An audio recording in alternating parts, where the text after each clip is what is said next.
Hello and welcome to another Maxi-Geek God of War stream. It has been a few days since our last one. Thankfully, the temperature has dropped to a bearable level. Monday, when we started, the temperature was 31, which unfortunately, when you're sitting next to a computer in front of a giant set of screens and a PlayStation 3, and you can't have fans on you because, you don't want to have just air blowing on a microphone. It's very hard to, relax and enjoy whatever game you're playing. Also, it doesn't help when the game you're playing is a very, very stressful, game with a lot of fiddly combat bits. So, yeah, we did have we ended a bit early the other day just for that reason, but we're back now. We've got nothing but time, so let's jump in. We successfully unleashed the spirits of the three horses of Helios's temple that would pull the temple across the sky to imitate the sun. That is what we've done. However, they went to Hades, which is where we are now at. We did a little bit of exploration last Monday before we ended, and now we've crossed over the giant river of lava, and we're now pushing forth.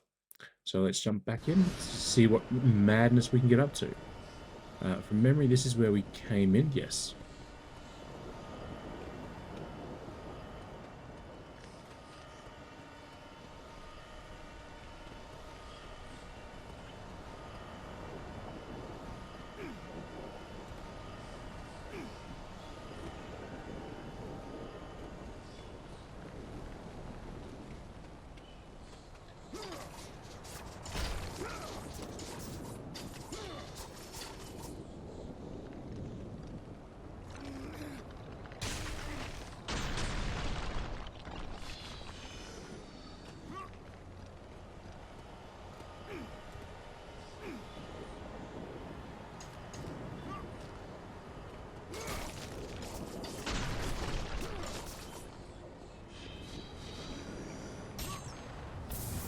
Yay, another feather. Feathers are always welcome.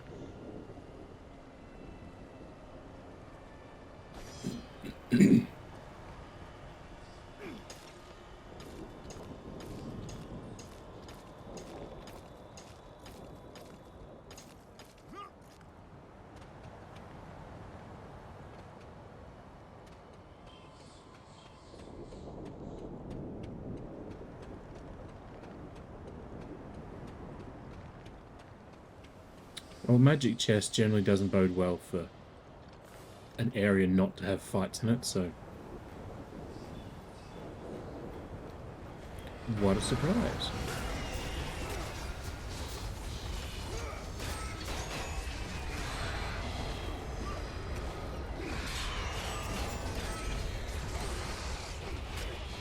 Oh, God.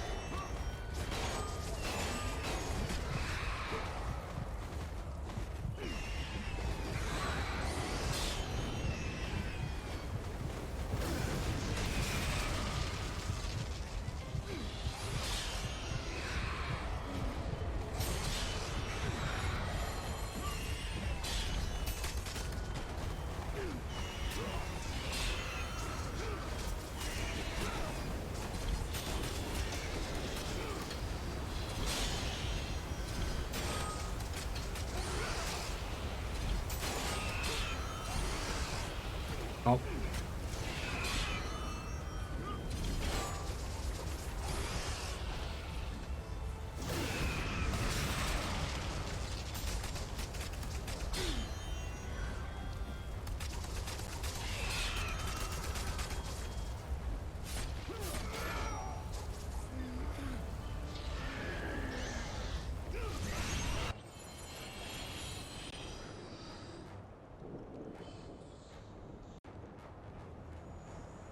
I mean, sure, that's helpful.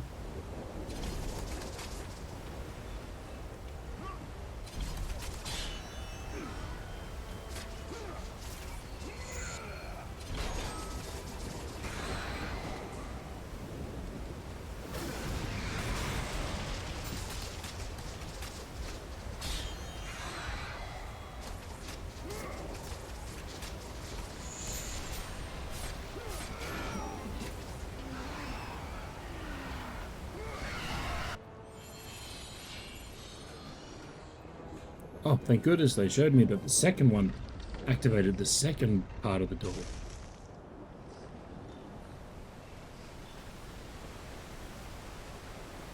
The Gates of Hades. I mean, this is literally hell. Why are there gates to hell?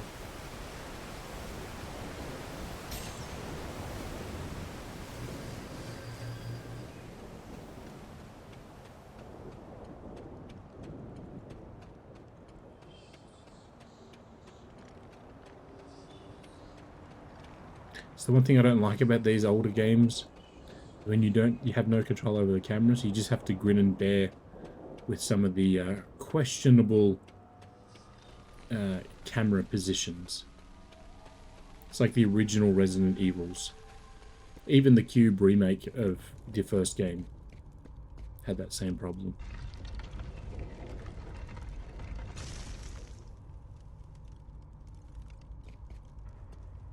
Oh, helpful treasure chest. I will open that. Is it a treasure chest, or is it just a chest? They all tend to have something helpful in them. Like, you know, extra health. And can I upgrade my thing? What do I need? 11, 12, 11, 2. So, no, not yet.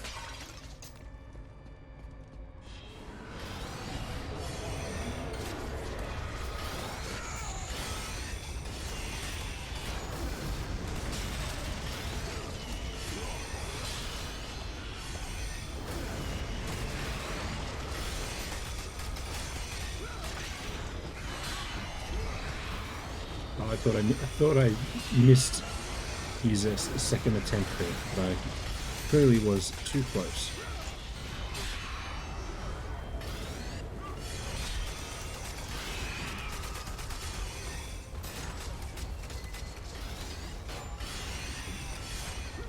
That was weird. You know, but oh well.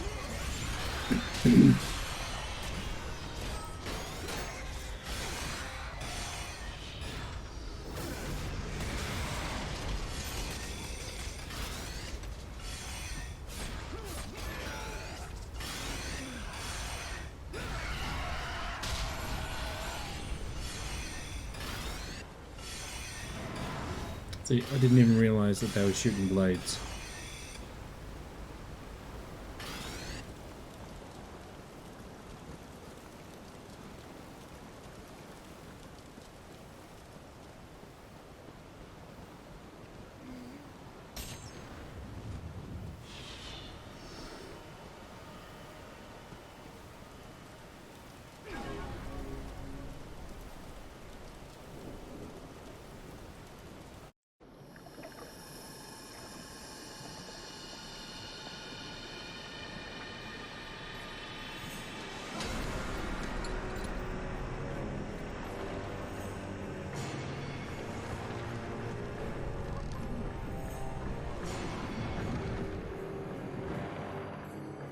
It's a very different interpretation of the ferryman, you know, who takes passengers up and across the river Styx. See, I thought I would be walking across it myself, so I didn't save, and now I can tell it's going to bite me in the ass.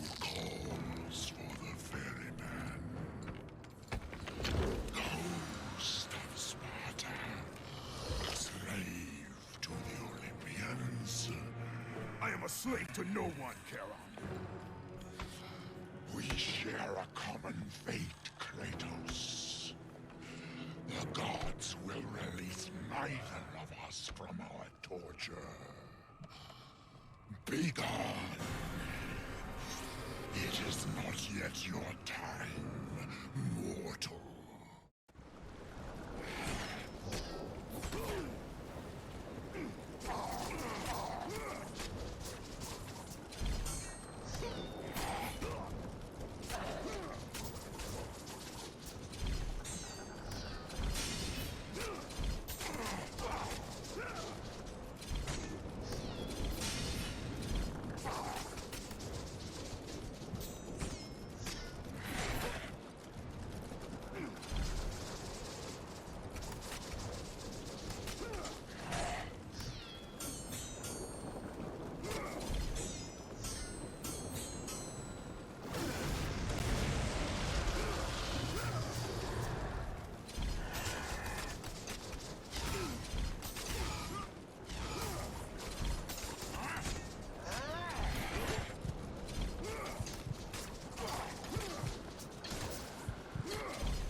Oh well. You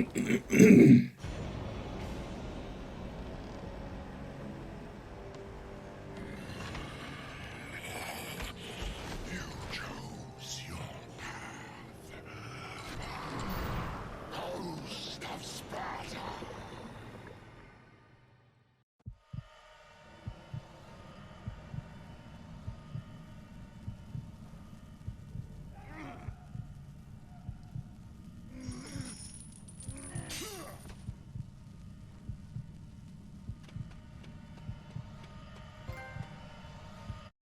We all save, because I was an idiot and didn't save before the boss fight.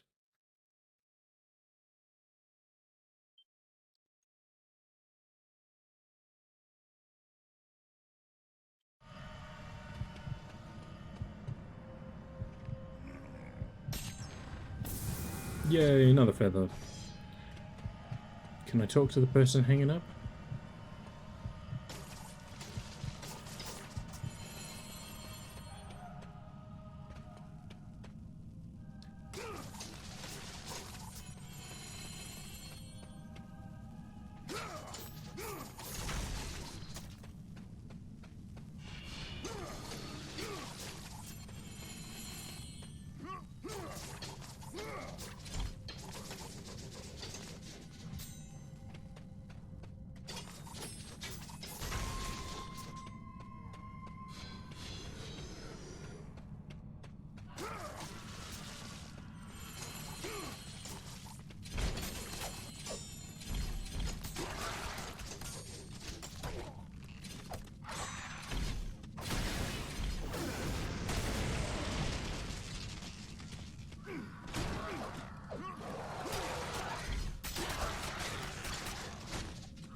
The problem is...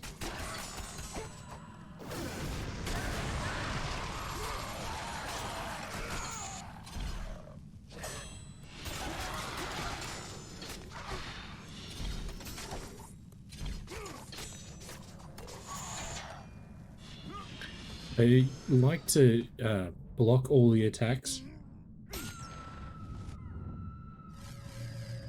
And when they do that, it's impossible to do anything else. So you have to sort of wait for them to stop before you can go any further. Sorry, chain. And unfortunately, it's just not... They also don't wait or anything, so it's a very unique... Here, where the souls of the wicked are tortured in the pits of Tartarus, the wailing and agony of the damned resonated deep throughout the bowels of the underworld.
So Tartarus is the lowest level of Hades.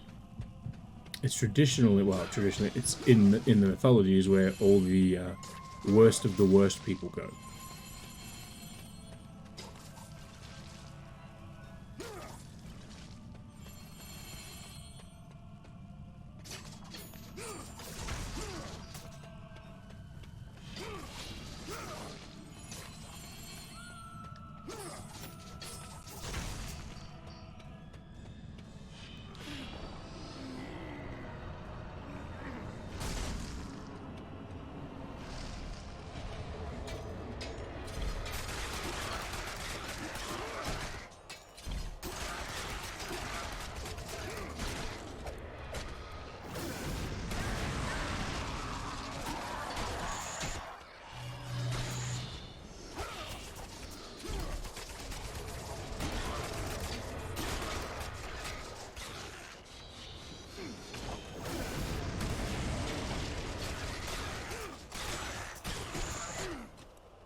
So the way that it works is there's the Fields of Asphodel, the Plains of Asphodel, the Elysian Fields, and then Tartarus.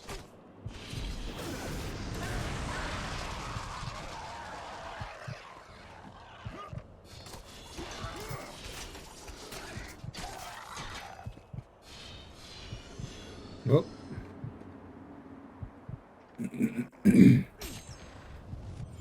So if you've been, you know, a saint, being the best that you can be and all that sort of stuff, you end up in the Plains of Asphodel. And if you've been a somewhat decent person, but not the best, you end up in the Elysian Fields, which is where most everyone goes. And then if you're the worst of the worst, you end up in Tartarus.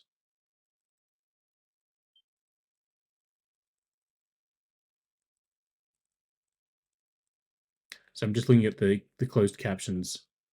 It said Elysium Fields as deleting fields,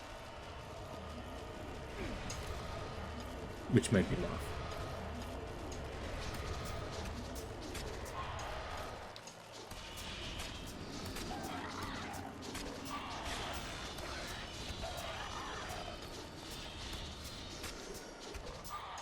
So last time one of them jumped on me, last stream, and he was just out of range for the attack, so there's nothing I could do. And I hadn't even got a chance to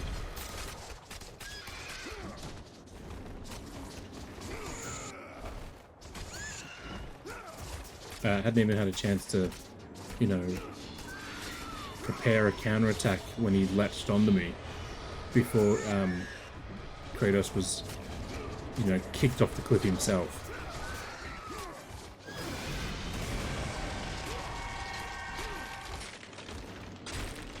Stupid birds. That's what got me the last time I ended up in that combination fight.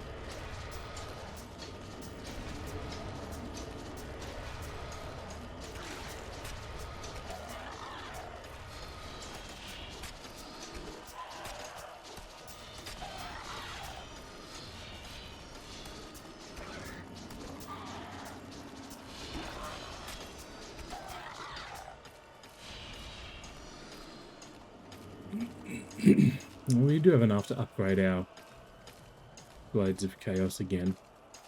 Just going to make sure there's nothing down before we go up again. There's not. I didn't think there was. Before we do that, let's upgrade.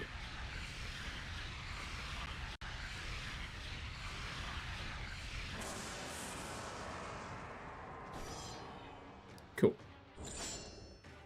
Ifrit's what we've got, the Sun Shield we've got, and the Light of Dawn we've got. But we have nowhere near the amount of orbs required, so...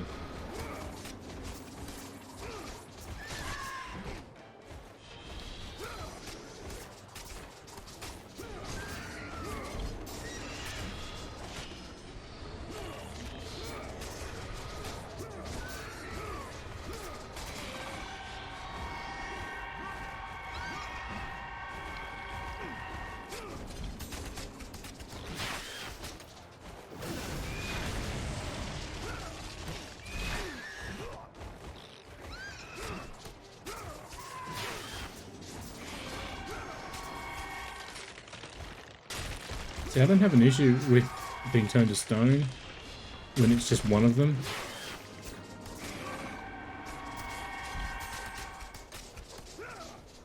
The problem is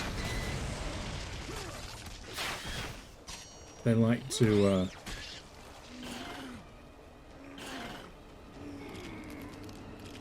whip their tails, and if you're far enough away it's not really an issue. The problem is that's not usually the case. But with the birds there, they were all crashing into me. Which is what got me done in last time, so.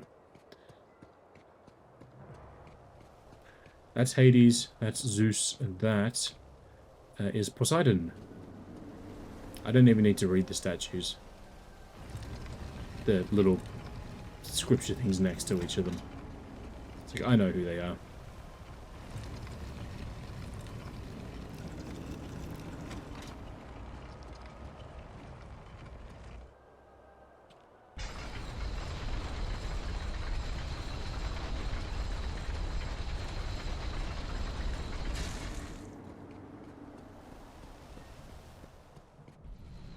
So they seem to spin an awful amount of time for that thing just to turn around.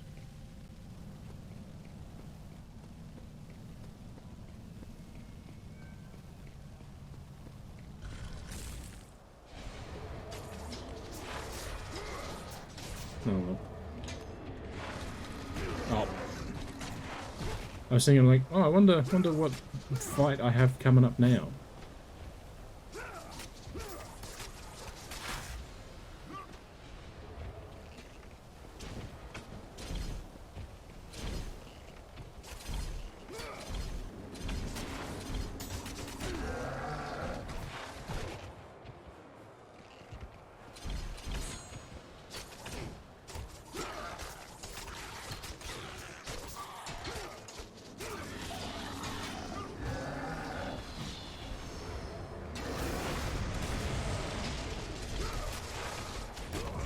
Oh.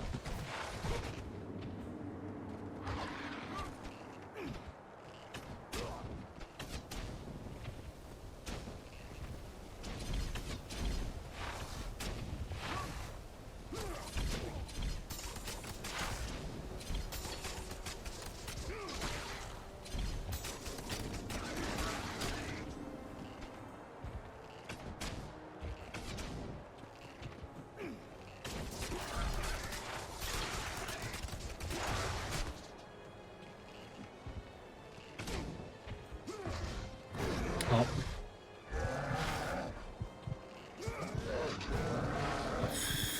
Fucking quick time events, man. The fact that it's different every time is annoying. But I don't know, it just didn't seem like it was giving me enough time to react. Maybe I'm just getting old.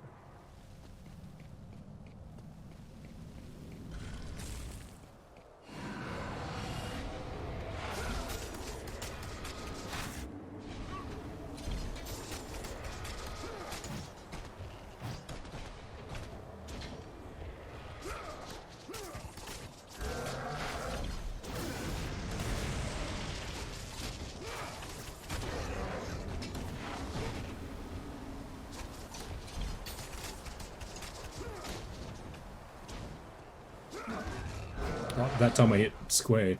Sorry, I hit X instead of fucking archers, man. Now I'm literally hitting the wrong button. Let me just kill him.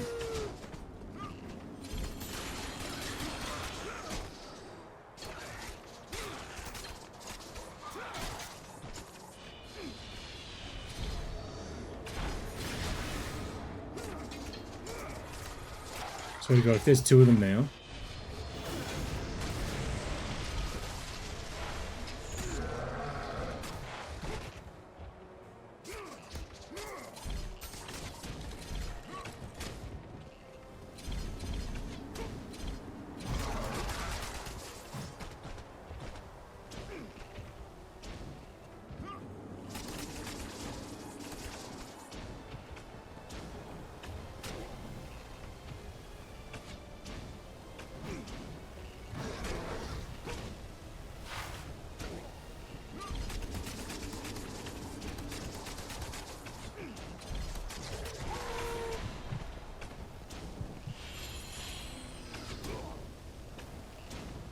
No, not blue.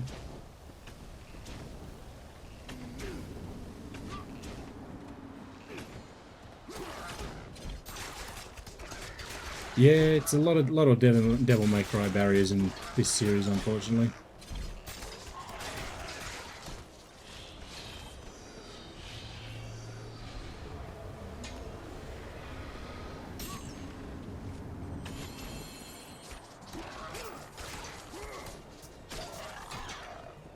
How you doing, Steve?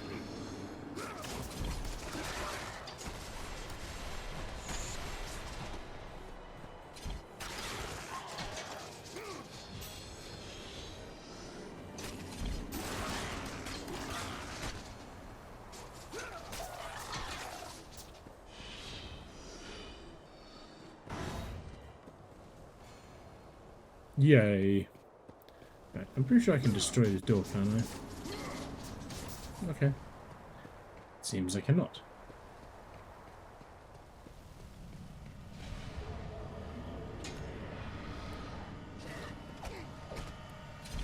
You're not supposed to be able to spawn into a save room.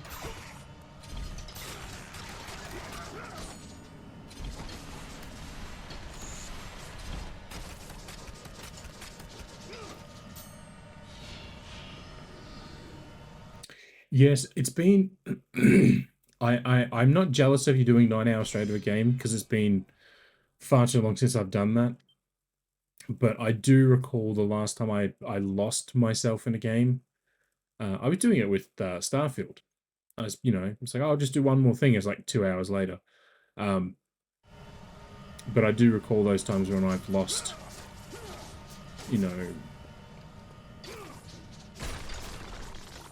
Don't do that. I've lost, time to a game and just been like, oh. And the thing is, I've never, like, upset that that's happened. But yeah, having some dinner would probably be a good idea.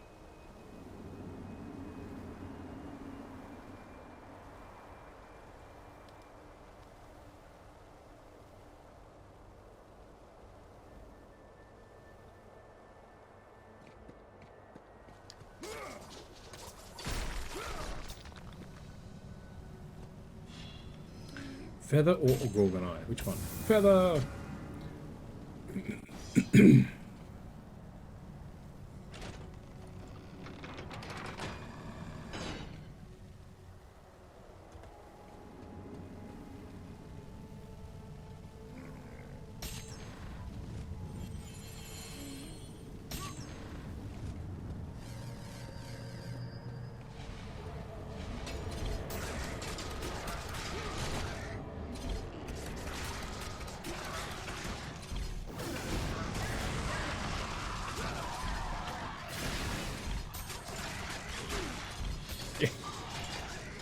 I can only imagine how much of a slog that game would be.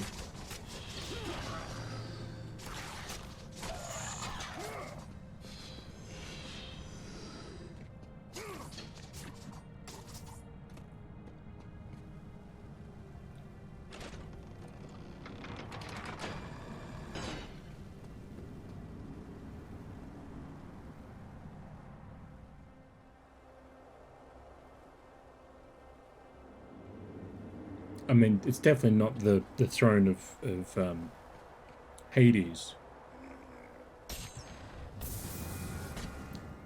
Just trying to think, what king would be cast to Hades? Anyone I can think of is Menelaus.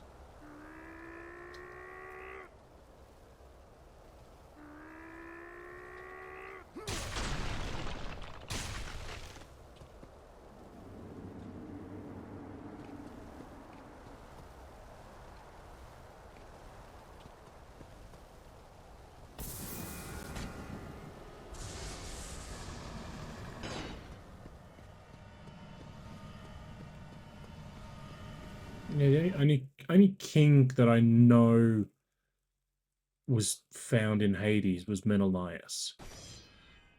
He's the deceitful king.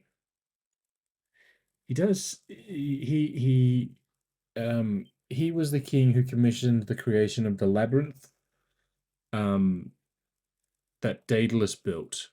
Daedalus had a son named Icarus who flew too close to the sun and melted the wax off his wings. But the story for Menelaus is that he convinced Daedalus to build the labyrinth as a test for champions and and that the enemies of the kingdom would be thrown into the labyrinth, and the Minotaur would be left, placed in there as well. And if they could survive the Minotaur and escape, they'd be free to go. But there was never an escape option built in. So what happened when Daedalus realized that is that Menelaus threw Daedalus into the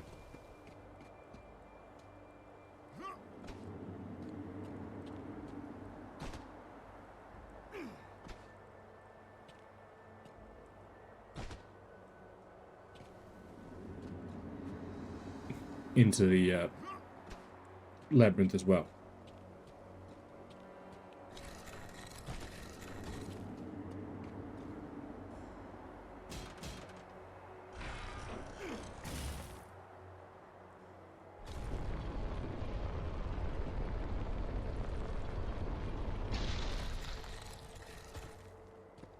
See, I know my Greek mythology.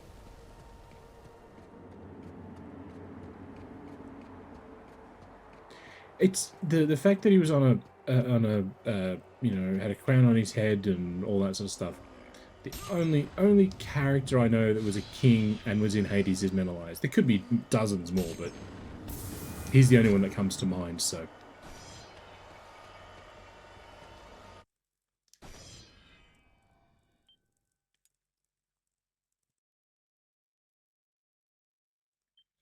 Obviously, we can't talk about the other game you're reviewing, but are you enjoying that other game?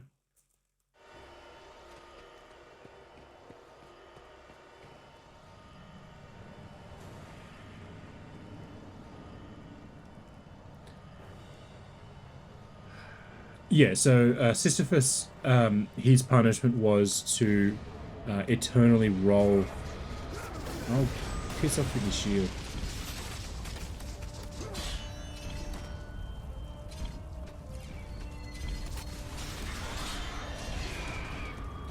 Was to essentially continually roll a boulder up the hill, and then when he got near the top, it would...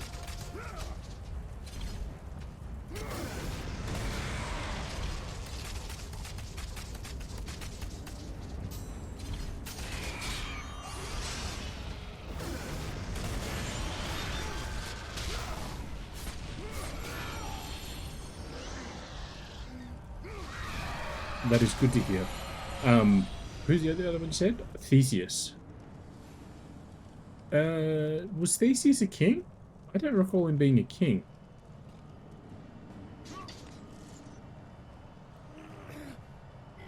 Knocking over a statue of dear old dad. Spoilers. Yeah, I don't think Theseus was the king. Obviously, he was a ship captain.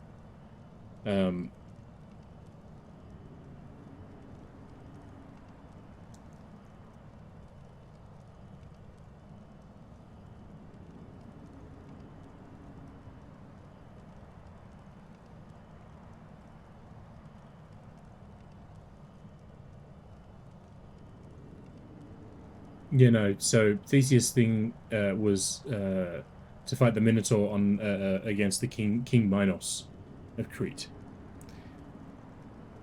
Aegeus, yeah, well, he was a king. Theseus, the thing he's most well known for, is the ship of Theseus.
What's this say? Oh.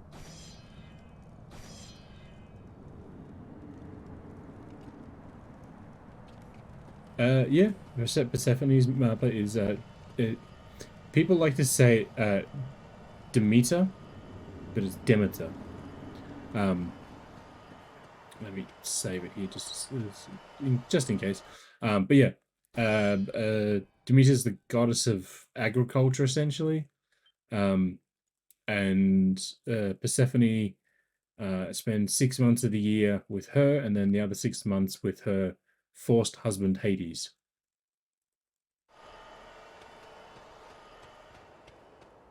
Which is kind of funny that Hades is the only person that has the name of the place where he lives as the same thing.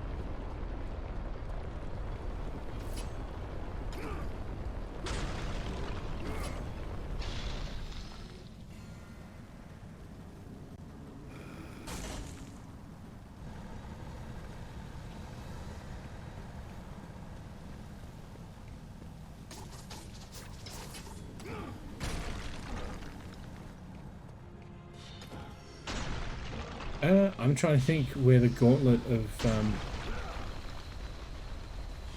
Hercules is from. Which game is that in?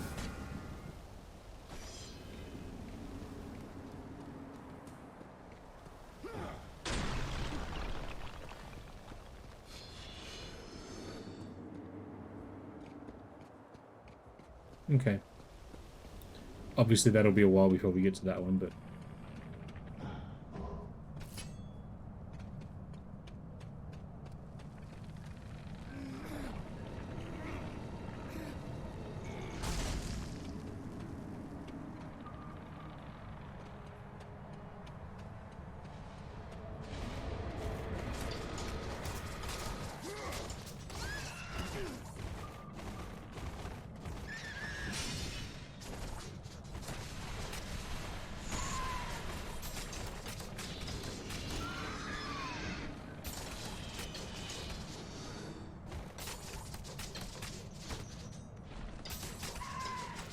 Let me insist this. I'm not sure if that's the right thing, because in the mythology, the Nemean lion is the only thing with that name. I don't know. It's been so long since I've played the games. Who the hell knows if I remember anything about them?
Oh yeah. So isn't it a pair, and then when they slam together, they make up the face of a lion?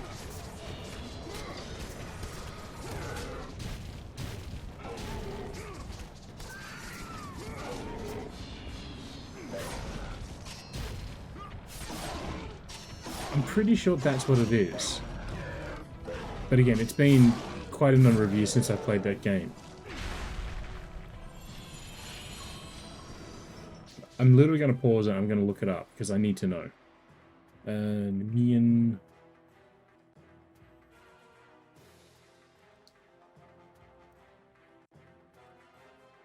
God of War 3, yada yada yada.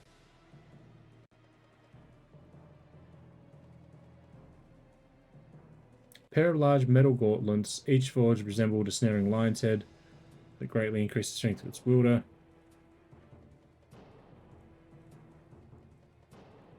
There you go. See?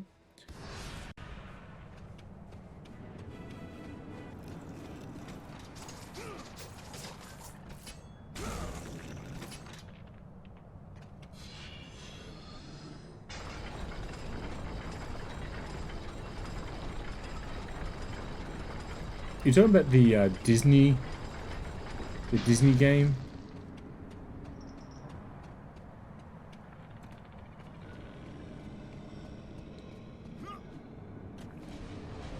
I see that hand moving.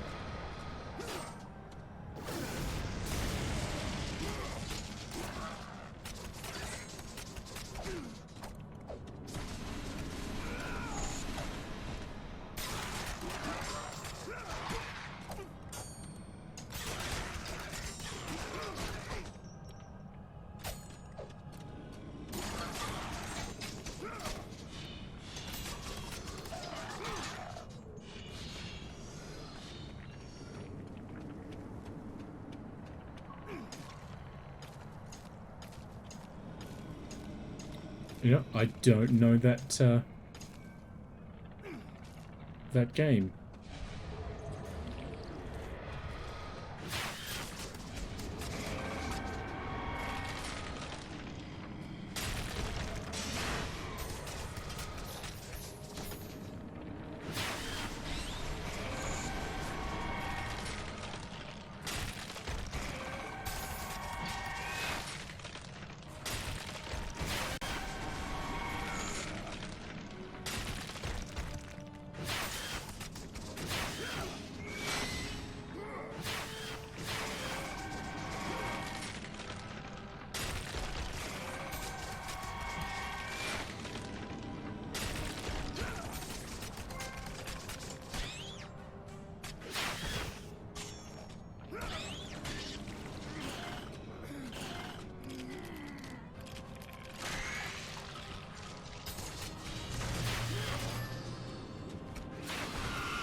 It's funny, I was actually talking with one of the guys at PlayStation today about that.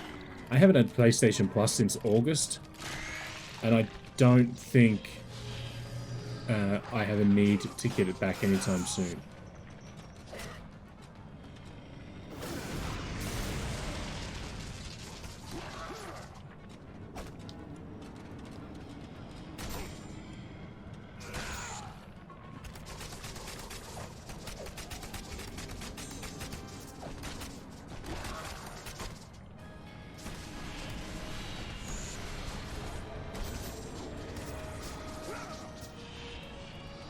The thing that I do like about the PlayStation Classic games is even though they're putting the games in the catalog, like, you know, for your $20 a month, whatever it is for that tier, you can still buy them on their own. Like, I bought Star Wars Demolition and Star Wars Episode 1 The Phantom Menace when they were released because I like Star Wars. I think they were $5 or $7 something each.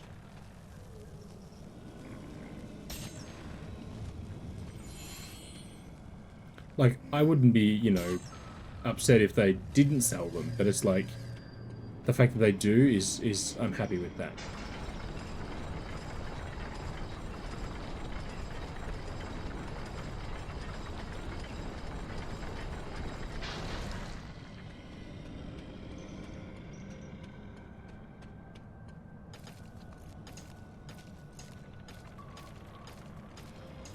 Yeah, look, the trophies I don't care about. I honestly don't care about trophies or achievements. I think at one point I was like, I will care about that. I'm like, why do I feel like I'm missing one? And I am. I have to lower that one.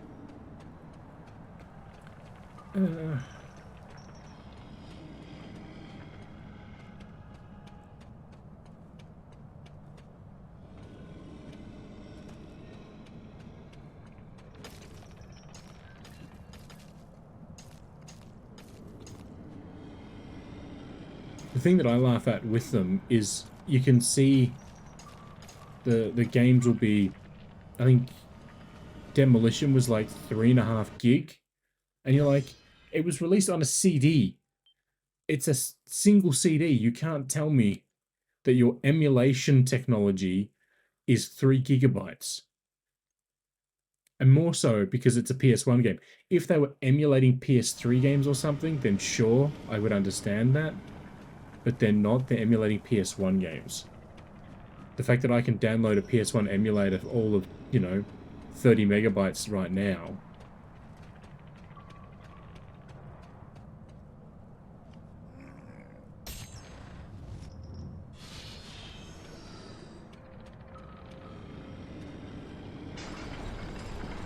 Yeah, I missed one over here. I will say though too, I'm kind of annoyed with the way they do the classic games.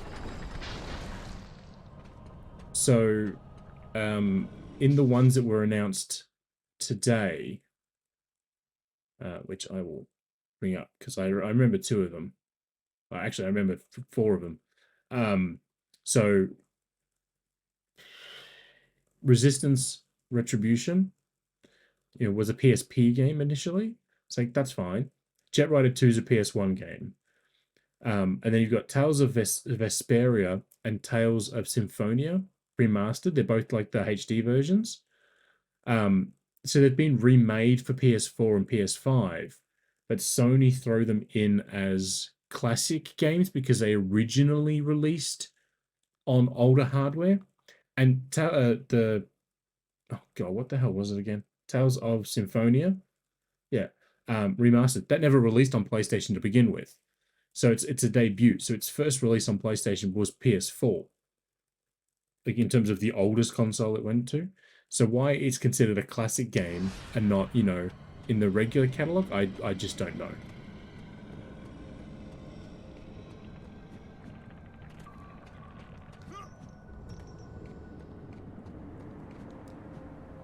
Oh, you are dead as he T-poses off the thing.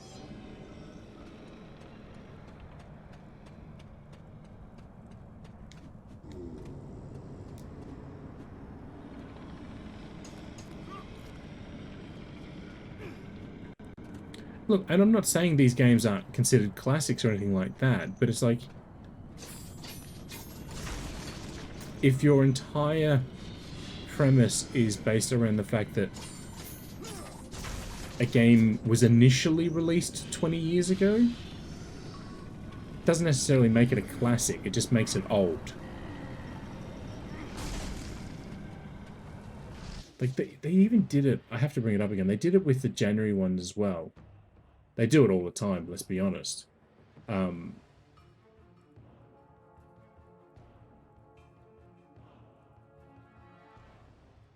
Pretty sure we're due for an update to the core Game Pass catalog as well.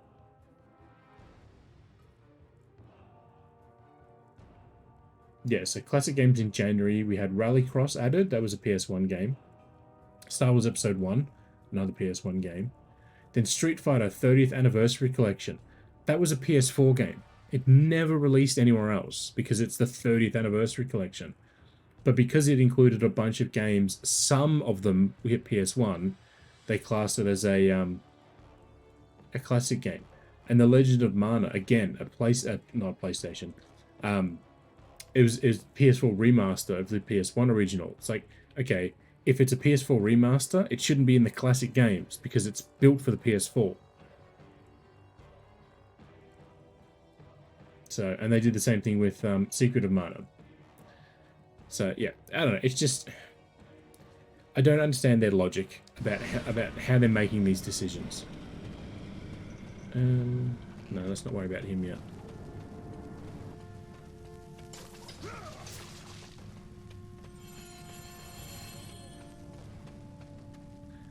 Well, we don't go through the door because we generally can't come back through those doors.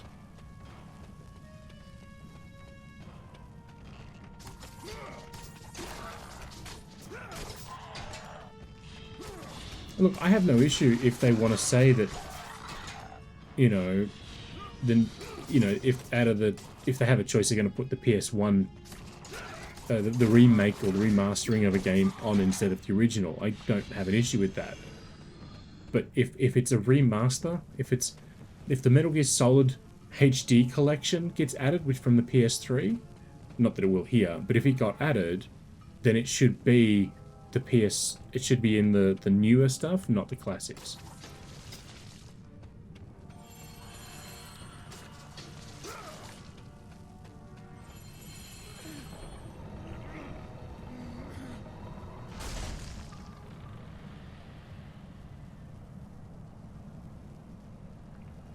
Kratos saw before him the remnants of the old rulers of Earth, the mighty Titans.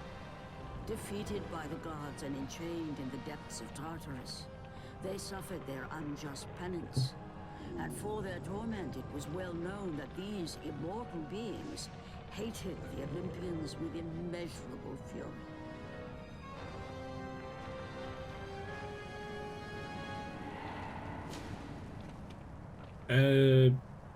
When you say Studio Remake, what version are you talking about there?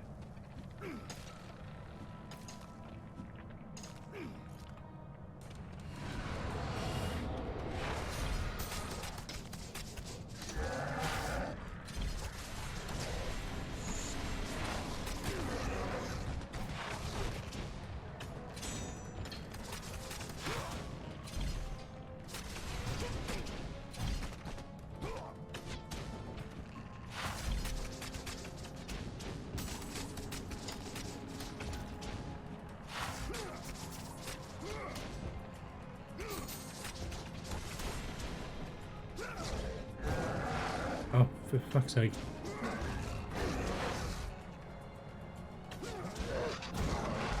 That's it. I gave it 3 attempts and I failed.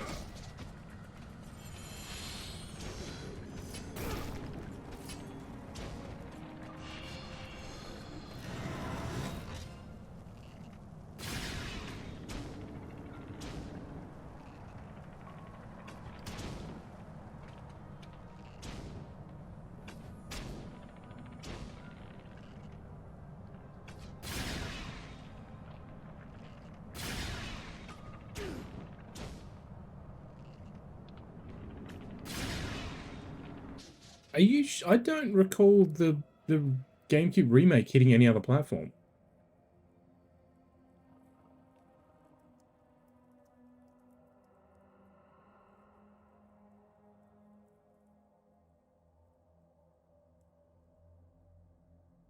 Oh, sorry, yeah. Duh. I know.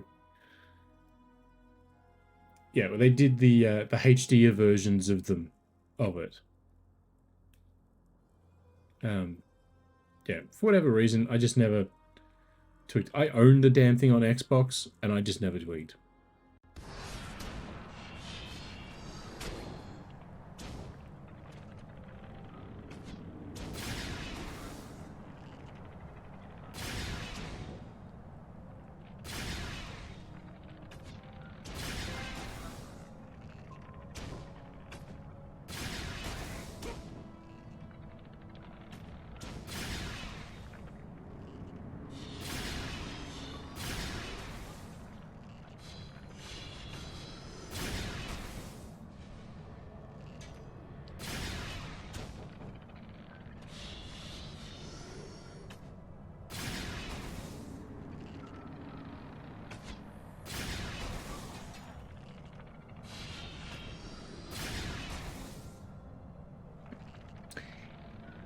Well, technically they're remasters.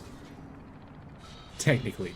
The definition, at least in my mind, of a remake is one where they recreate assets from scratch. So they'll take whatever the original is and they'll redraw or redo whatever they need to. That is, to me, a remake. Whereas a remaster is where they take the games and either upscale them with AI or whatever they do these days, or just do slightly better versions of textures. So this HD collection of the PSP games are remasters in my mind. You know, if you think otherwise, that's fine too, but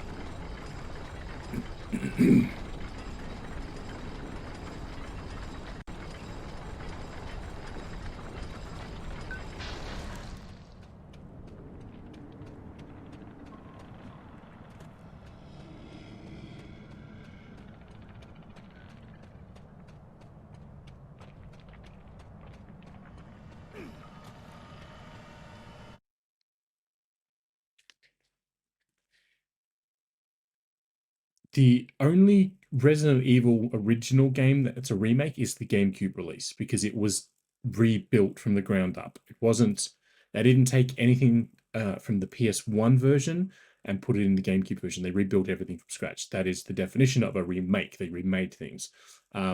If any Resident Evil fan sees this and thinks otherwise, I will fight you about it, because I am 100% right and you are not.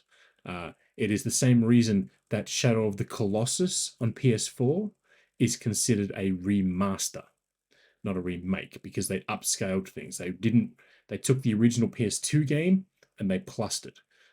That is why Demon Souls on the PS5 is a remake, not a remaster. They didn't have the original game. They did nothing with the original game. They remade the game, same level design and everything, but they didn't take that. They built it themselves.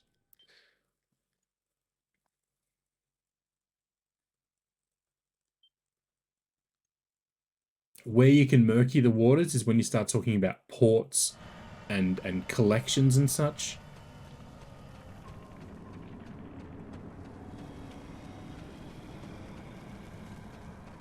Like the recent Metal Gear Solid, or the Metal Gear collection, that had, the first three Solid games in the original titles. Bloody bastards with their bows.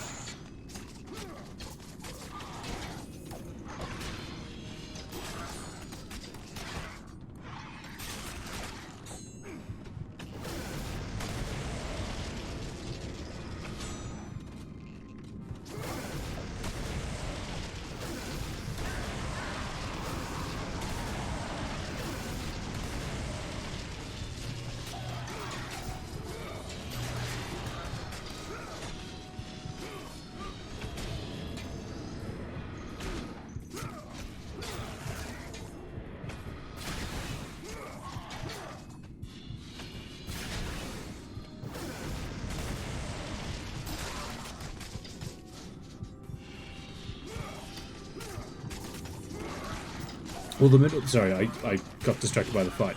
The Metal Gear stuff for me isn't a remaster, because the games in the collection have already been remastered. They were remastered for the PS3 era. So to me, that is just a collection of existing games. They didn't do anything to them. In the same way that the PS, or the Metal Gear NES and MSX games are just ports, because they didn't have to do anything to them. But again, that's why it gets tricky when you start talking about ports and collections and all that sort of stuff. Let me check these changes to make sure.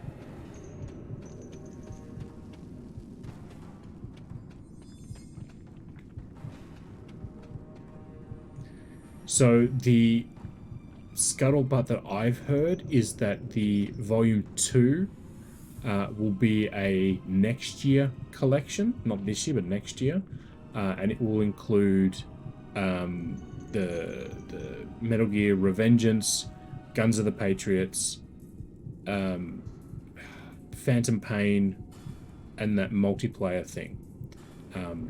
That's what I've heard, but we'll see what happens with it. There is also, of course, the potential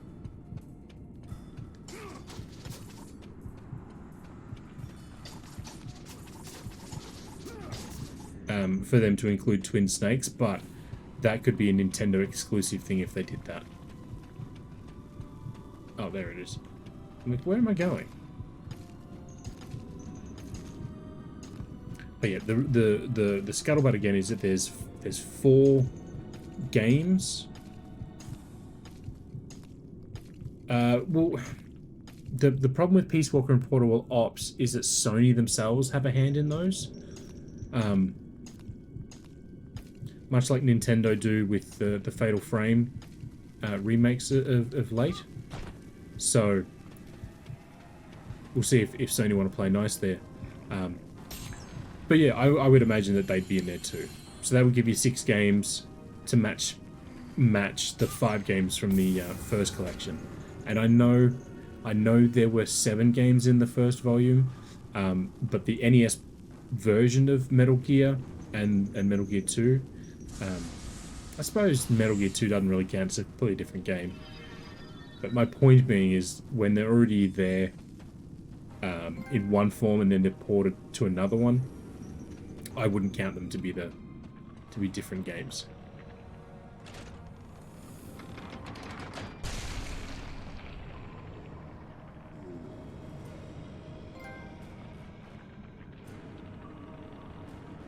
Now, is that bow down or bow down? Because I'm not entirely sure. Because I've killed a lot of archers.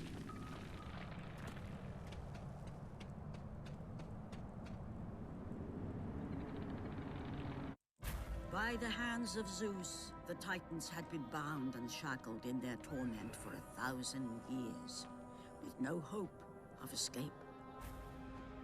Now the chains that once held the Titan Atlas lay broken, and only one question plagued the thoughts of Kratos.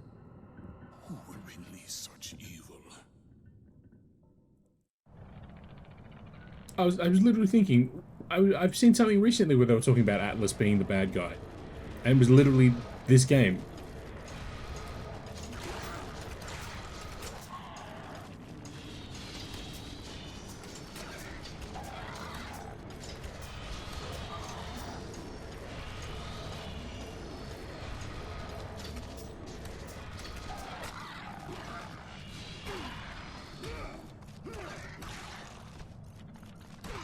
Oh, bullshit. I'm pretty sure Atlas is also in God of War 3. He may not be. I may be completely imagining it.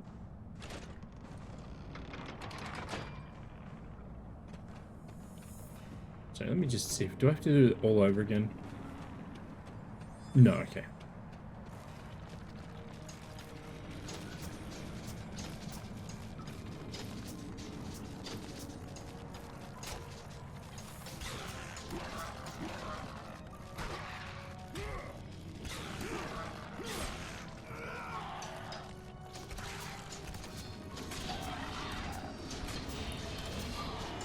I'm pretty sure he's in that sequence where they climb up the side of Mount Olympus, but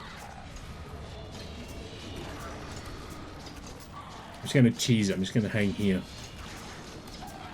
Part of me wants one of them to latch onto me and then I not fight back and see if I fall to the ground, you know, 1.5 feet below me and die.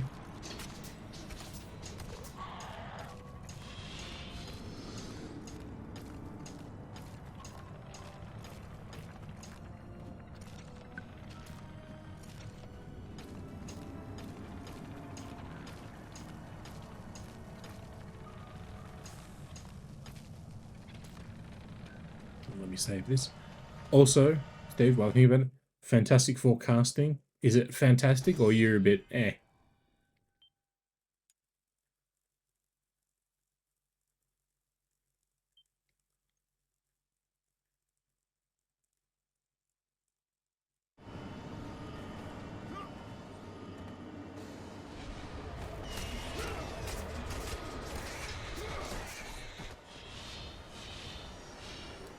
So I'm just having my watch off.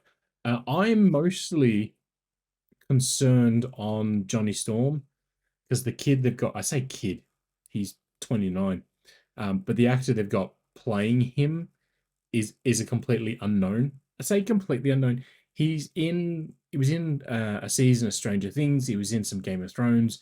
He's in the Gladiator 2 sequel that's due out next year, or maybe even this year now. I think about it. So he's in a few things, but he's just not a known name, whereas the other 3 are known names.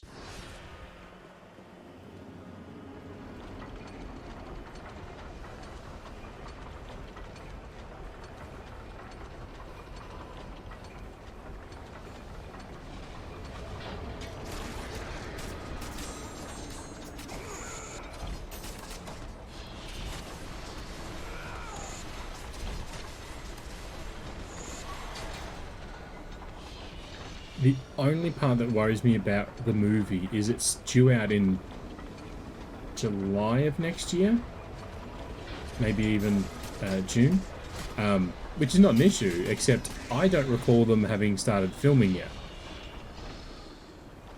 And I know the Mandalorian and Grogu movie is due to start filming in June of this year.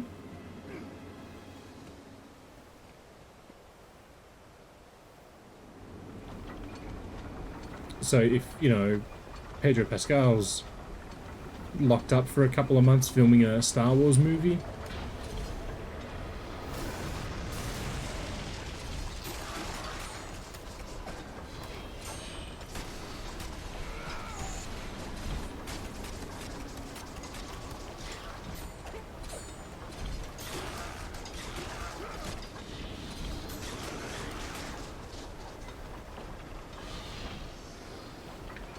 yeah, that's the other concern that I have is if it's going to be full of visual effects, which, let's face it, will be, it's a Marvel movie. If the movie's due out 18 months from now and they haven't started filming it yet, I mean, they could start filming it on Monday for all I know.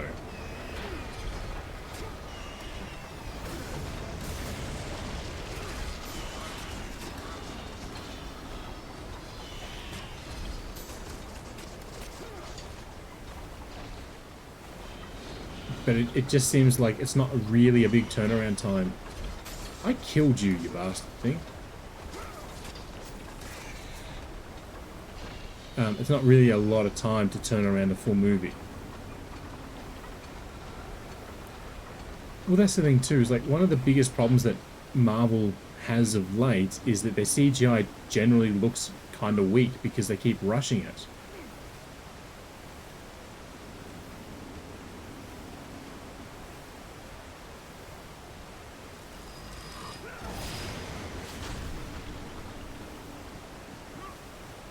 And I can't imagine a movie where you've got a giant rock guy, a guy who stretches, and a guy who's on fire can be somewhat believable with bad CGI.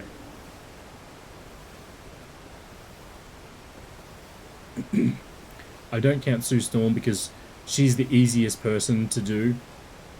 Obviously the fading out and fading in is a challenge, but anytime, oh Jesus, anytime you don't need her in a shot, or she has to be invisible in a shot, you just don't put her in and then just do a voice line, right? Post-production.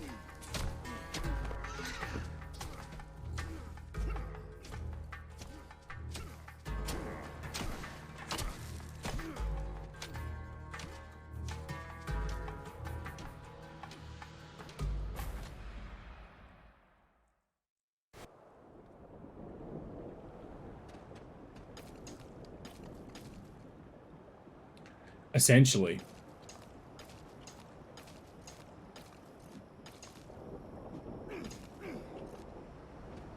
Bloody Chiron throwing me off a bloody bridge. The only thing I want them to reveal sooner rather than later, just because it will be a nice break from speculation, is who's going to play, who's the villain and who's playing the villain. Obviously, Victor Von Doom is the natural villain of choice for a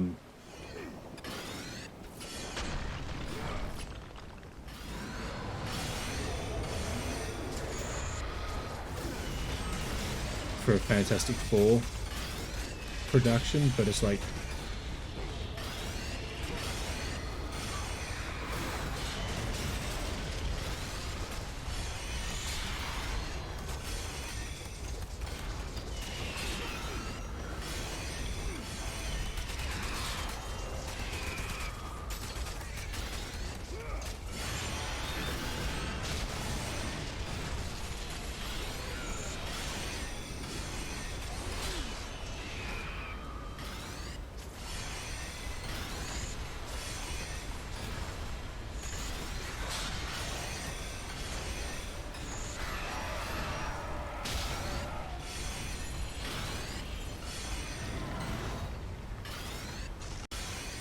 well, no, so the Venom Morbius shit, and I say shit because there's absolutely no way I'm being respectful to those, is Sony. Sony are creating that because of that weird condition they have as long as they keep making a movie every 24 months or something like that. They get to keep the rights. So there's that weird thing. But the Fantastic Four characters were with Fox, which is how we got the Chris Evans and Jessica Alba movies. Who was the other? Michael Chiklis was Ben Grimm / The Thing, and then it was Ian Grufford was Reed Richards. So we had those, and they were Fox, and they were their own thing. Let's not talk about the Fan Four Stick. That was stupid. But the expectation is that these are set in the 616 MCU. But of course, with Deadpool coming out and maybe, you know, completely destroying everything soon, that could be a very different story.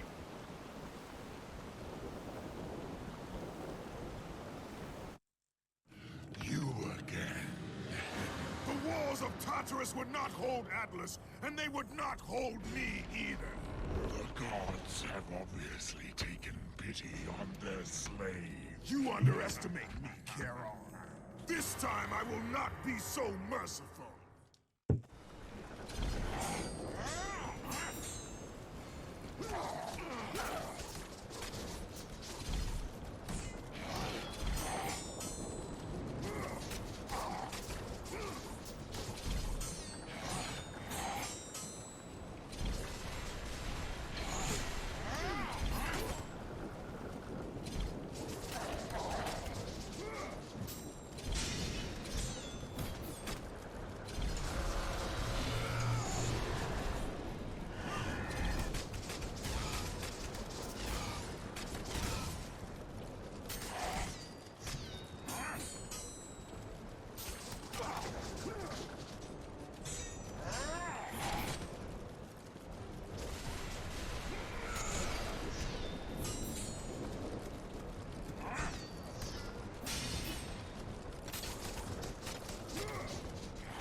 See, MODOK was also another villain that went up against the Fantastic Four quite a number of times, which would have been fantastic if they hadn't have, you know, completely butchered the character in Ant-Man.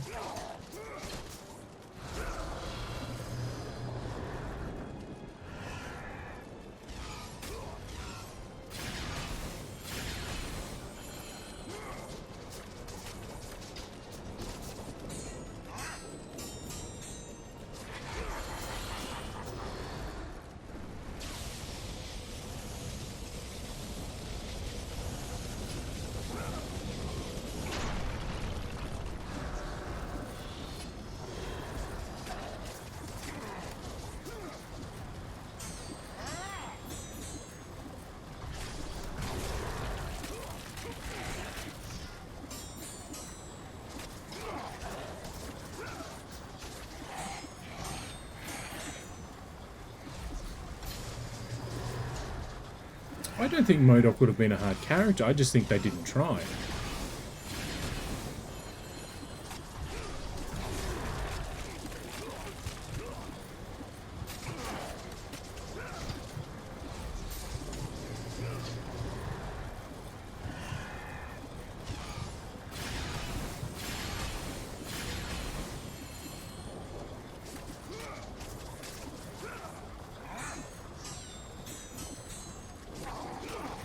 Yeah, the fact that he looked absolutely shit probably didn't help its cause.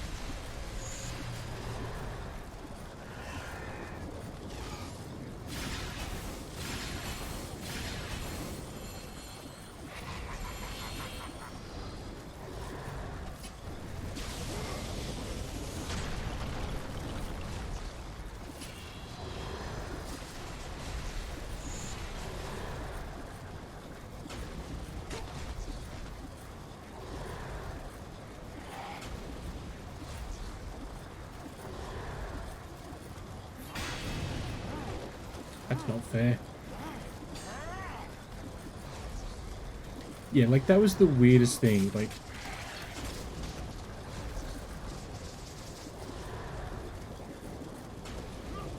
I don't know why they went with that look. It didn't look right. It didn't look nice. It looked stupid across the board.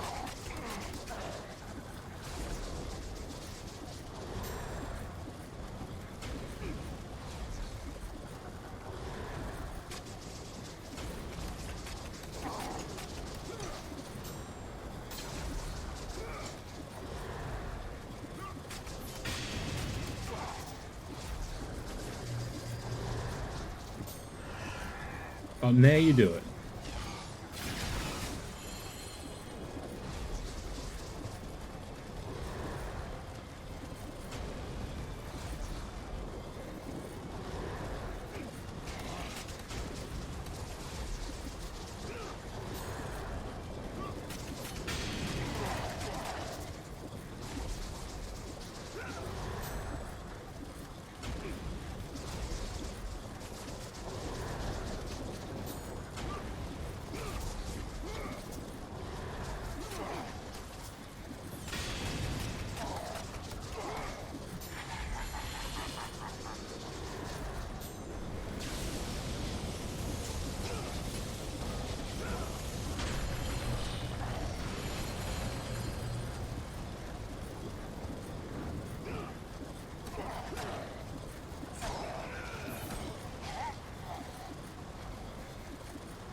The problem that I have with Quantum Mania is they tried to make Kang a big villain, but all he ended up doing to me was feeling nothing more like an evil Tony Stark. Like, he didn't do anything. All he ever used was his suit. Right, with his tech, he didn't have the power to do anything until he got that back. And it's like, okay, that's fine, but he's supposed to be the big bad. He was supposed to be an absolute horror. Having defeated Charon, Kratos journeyed deeper into Hades and closer to his goal. For in the distance, the bright light of Helios illuminated all of the underworld.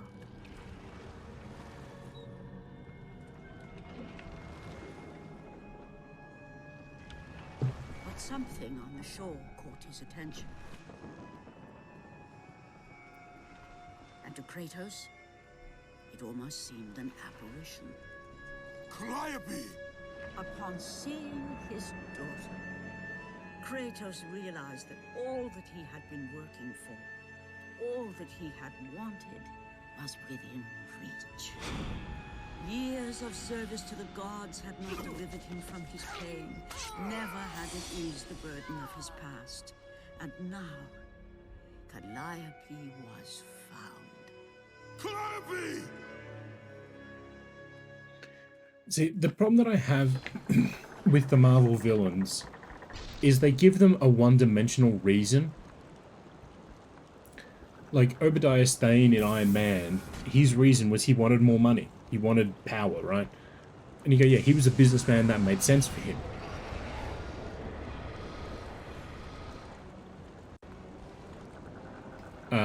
So it made sense.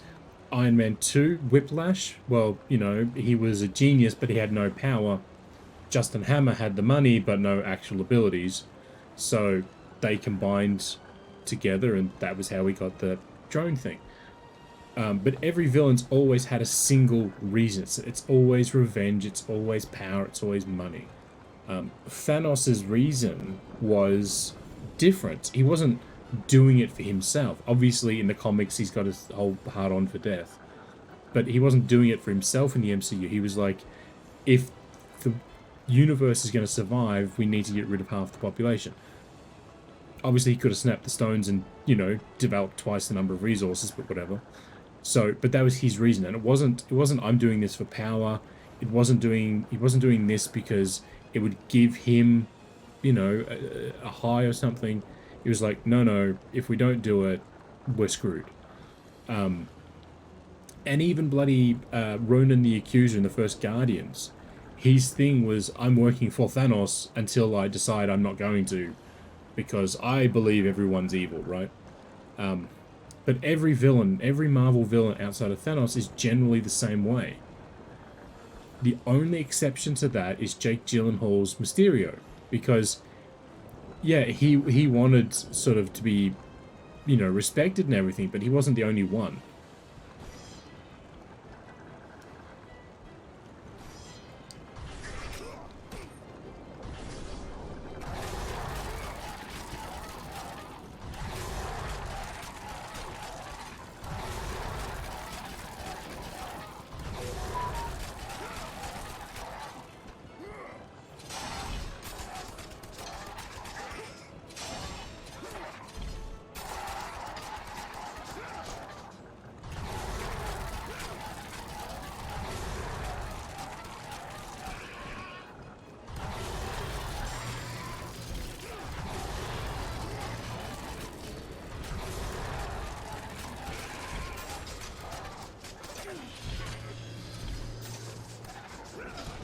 So I liked Ego as a villain, because his motivation was essentially, I don't want to die alone.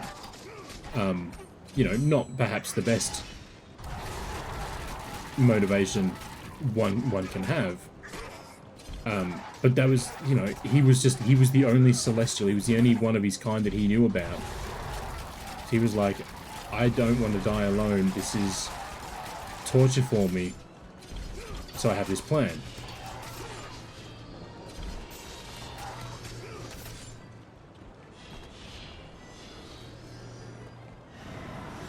So it made sense. It gave him more of, you know, a reason for being the bad guy.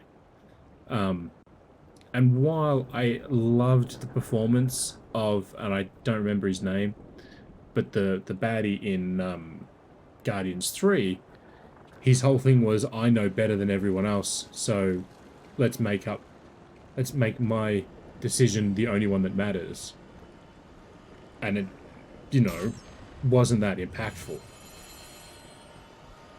And as much fun as it would have been to have seen, you know, Altered Earth or whatever the hell they called it, more, nothing about that seems like it was thing. And when they all died because the planet got destroyed, it didn't matter because we didn't know anyone. The Temple of Persephone.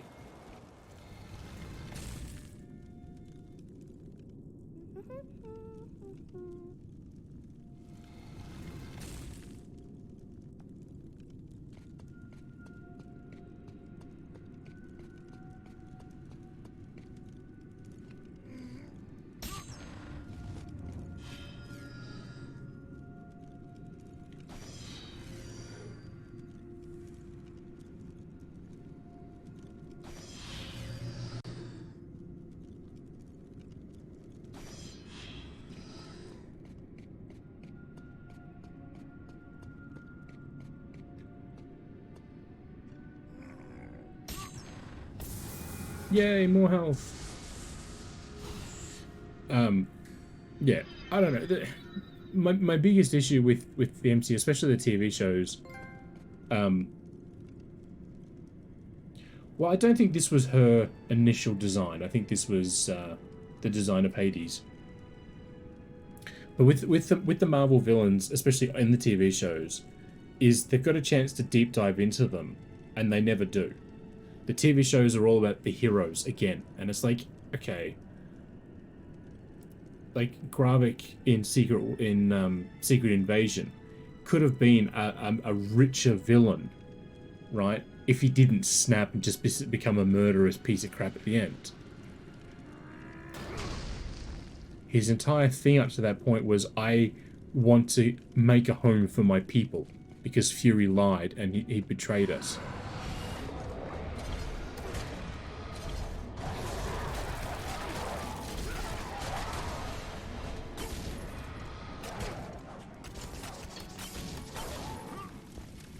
I'm gonna take out these bastards.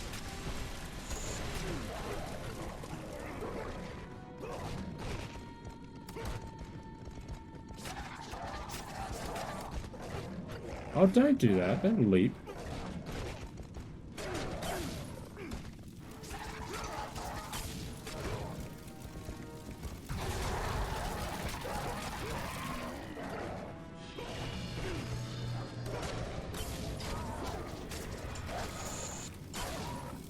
Man, I'm gonna get killed here.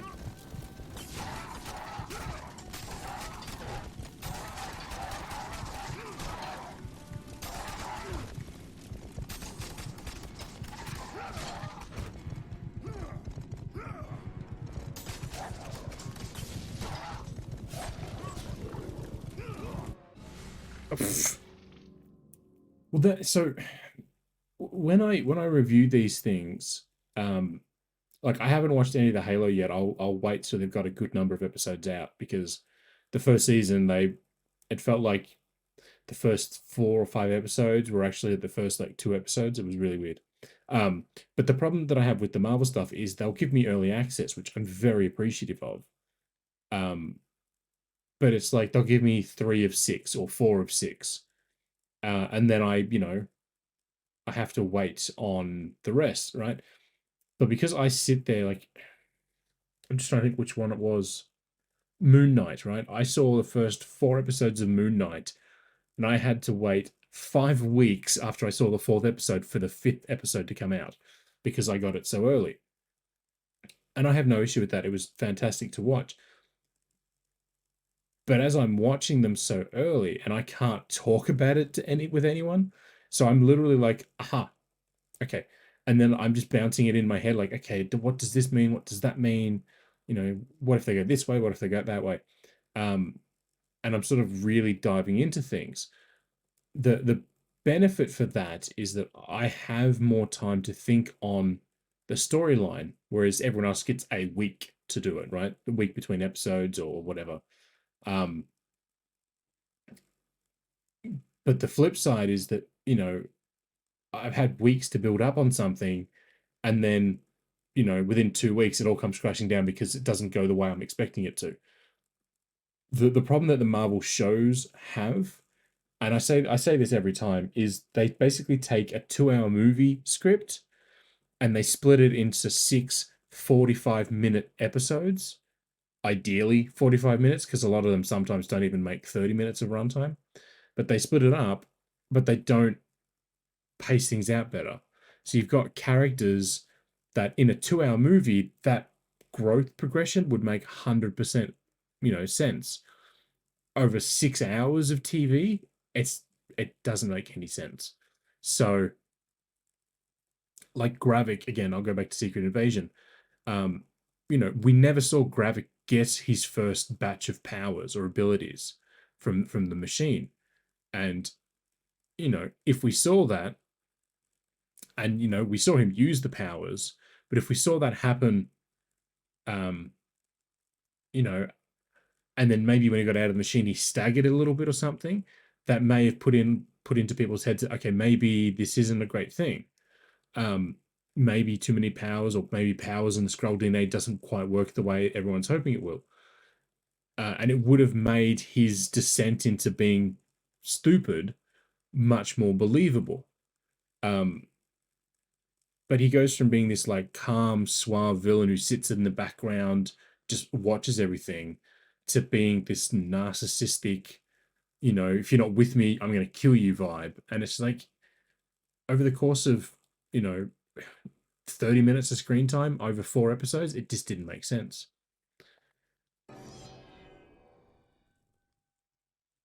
But again, that's me.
Look, again, I don't have an issue with the stories they're trying to tell or anything.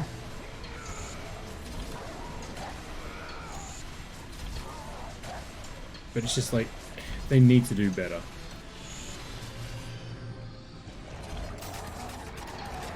WandaVision worked, I think, because it was such a different vibe, and it had been a while, but I mean, timeline-wise, it takes place right after, it's like 3 weeks after the end of Endgame.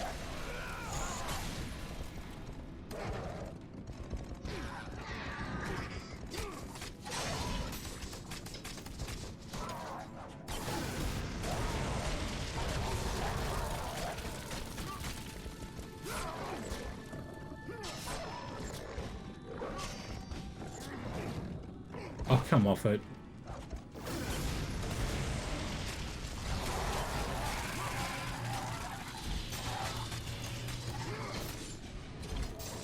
I think Moon Knight's one of the better ones because it's not connected to anything, whereas every other show has had an existing character.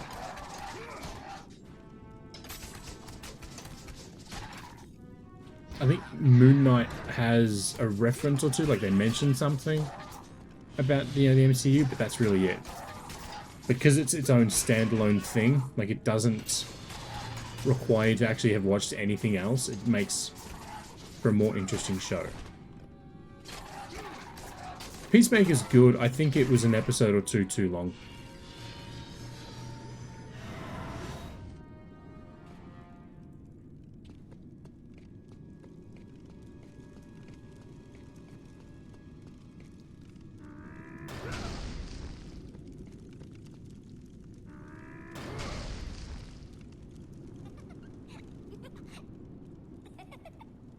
I hate this in games, the whole chasing somebody who's running away from you, but they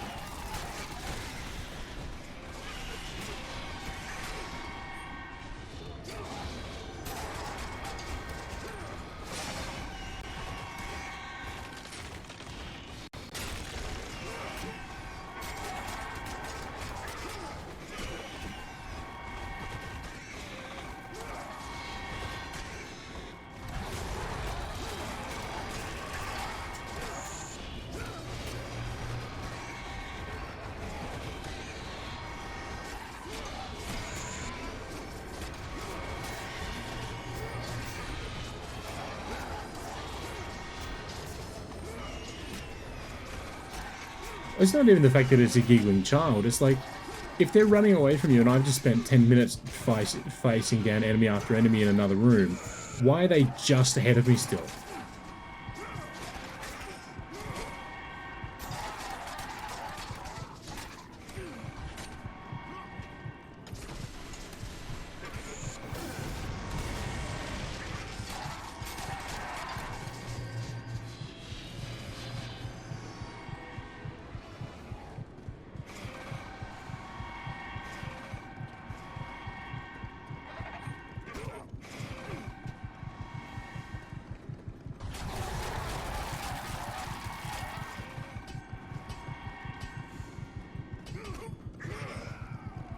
So I was gonna die then. Yeah, mocking me's fine, but it's a stupid thing. They do it in all these sort of games. There's always somebody who you're chasing down, and they just wait in the next room.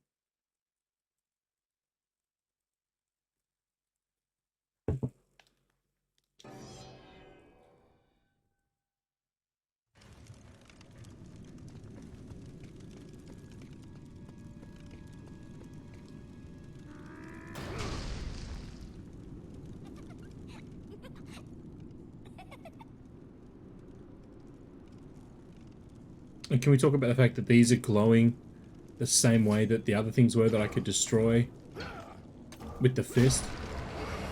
Oh, I can destroy them, it just takes more effort.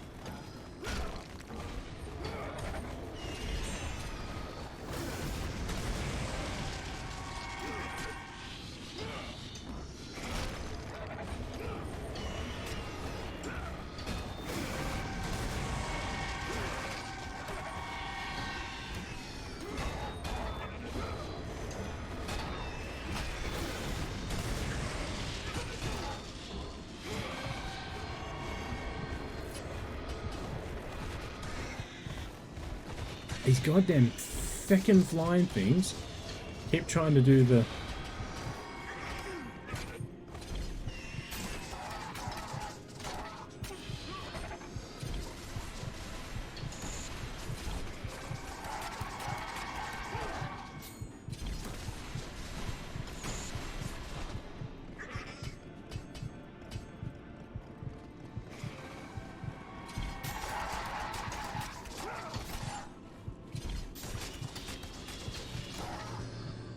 See, I like it because it has one good thing going for it, and that's it doesn't take itself seriously.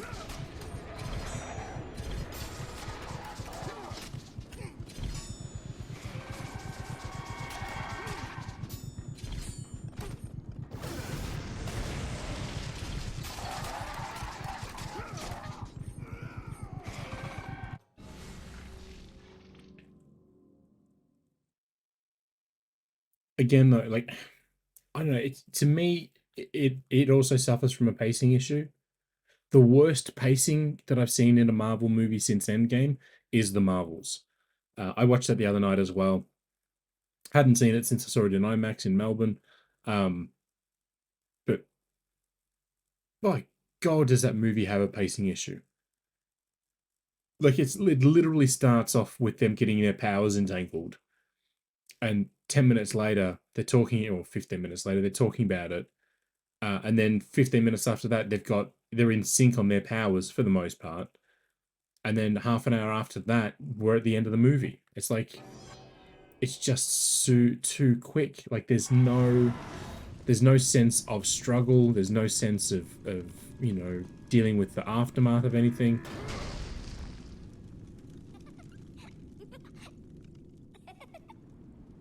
Don't get me wrong, The Marvels is a fun movie. Like, it's worth watching if you are a Marvel fan. And Brie Larson does a lot of good stuff as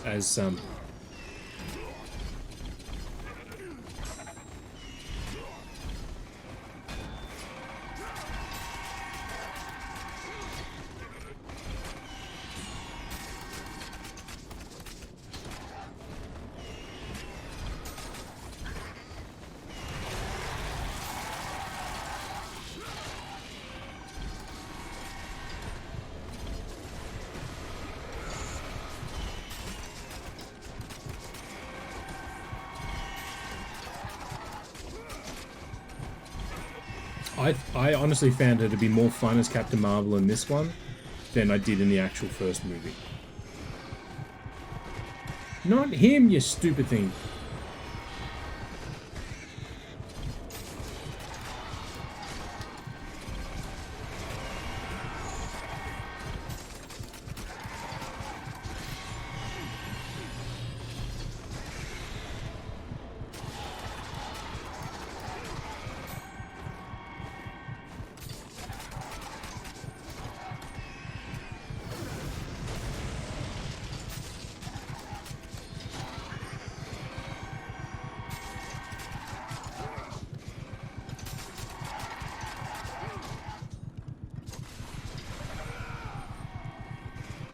Oh. Are we sure this room's not an elevator? Yeah, look, the acting in the movie's fine. The visuals are fantastic. The problem that the movie has is its pacing is off. By the time they should have gotten the act together, we're already at the final battle. So it feels weird for that. And I'll say this too for the TV shows.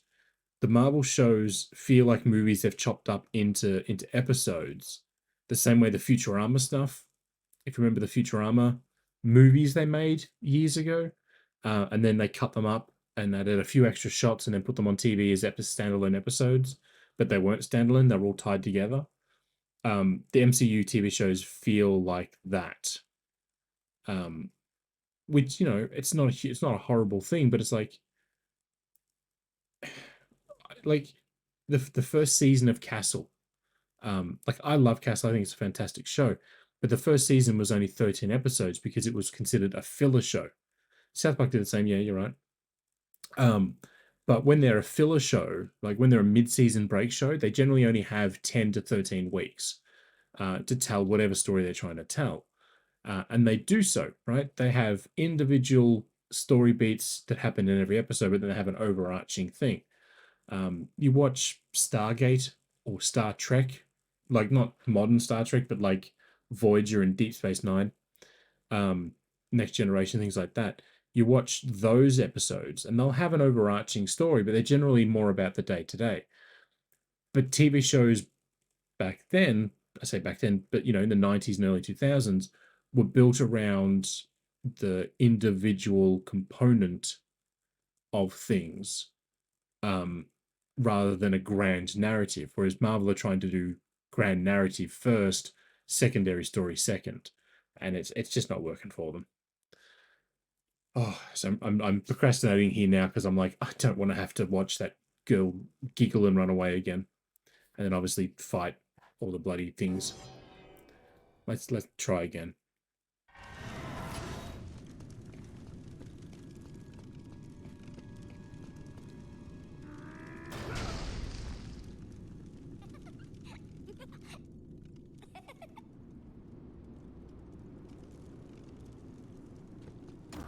See, I'm not a Star Trek fan. I personally don't like Star Trek.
So let me upgrade these bloody powers. I've got 22,000 orbs and I haven't used them. Yay, more damage is very welcome. Yeah, why not?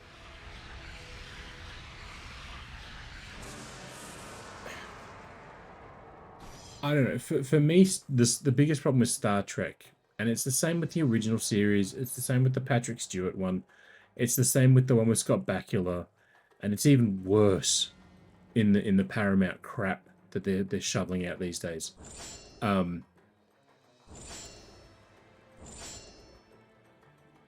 Strike little enemies will be welcome. But the problem that I have with them is every episode's the same. Oh, sorry, every show is the same, where it's like, we're the pinnacle of civilization, and yet they always find themselves doing the dumbest things possible. The Patrick Stewart one isn't so much that. There's a lot more that they do differently, but it's like, I don't know, there's a difference between being, oh, look at that, we can upgrade this one again, barely. But there's a difference between being, you know, like if you're the pinnacle of human civilization, you're part of a grand alliance of planets and beings, you can't be making stupid decisions like this all the time, especially if you're one of the premier ships in the fleets, right? If you're the D-class ship and you're always getting into trouble, sure, I get that.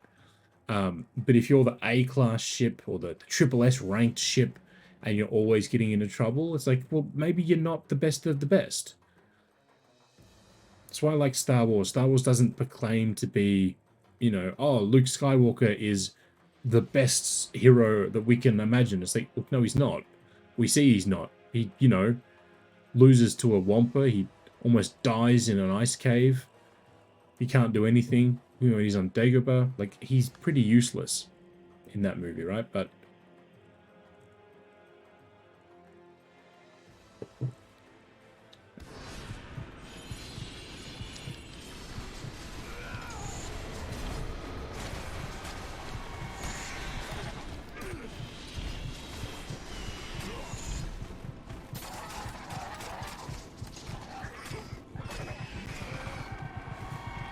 fucking bird got me. And now I gotta do all that crap again. The upgrading, I mean.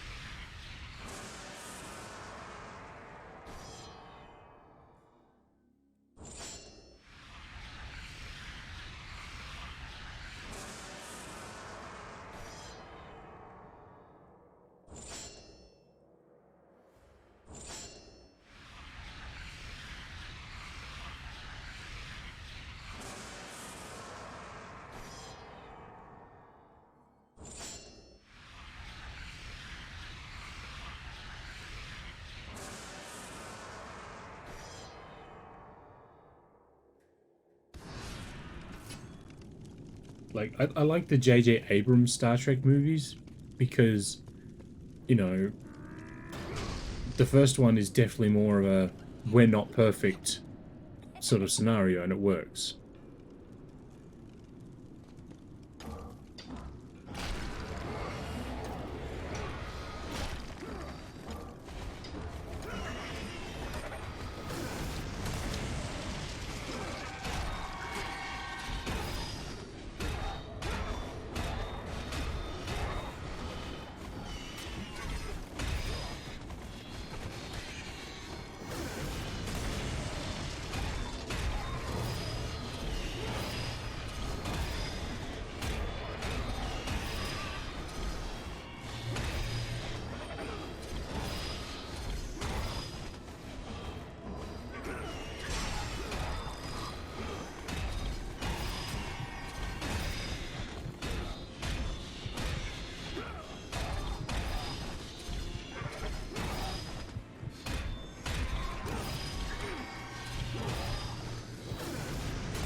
Hey, we got through them.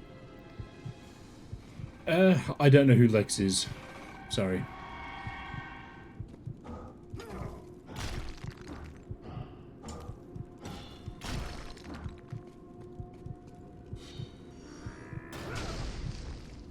But God, do I need some bloody healing.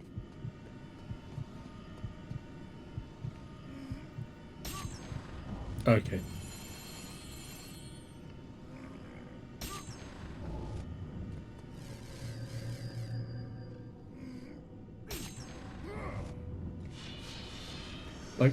Like, that's the other thing too. I try and watch as much sci-fi as I can because I love sci-fi, but it's like some of these shows are just utter garbage.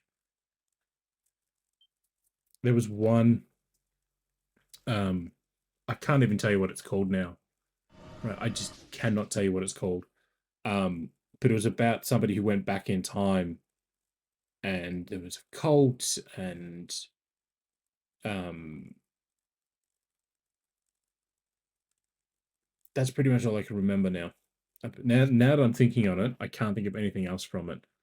Let me bring up my browser.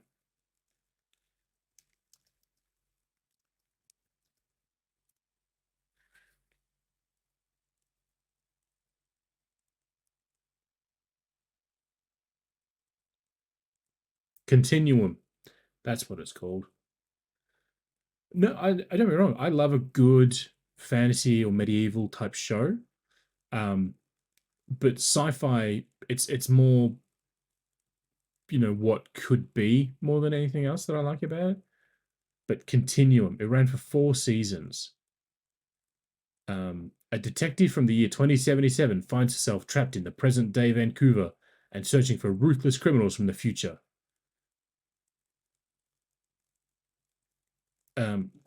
Now that I've seen her name again, I'm like, she's in something else. But yeah, there's just nothing interesting about that show.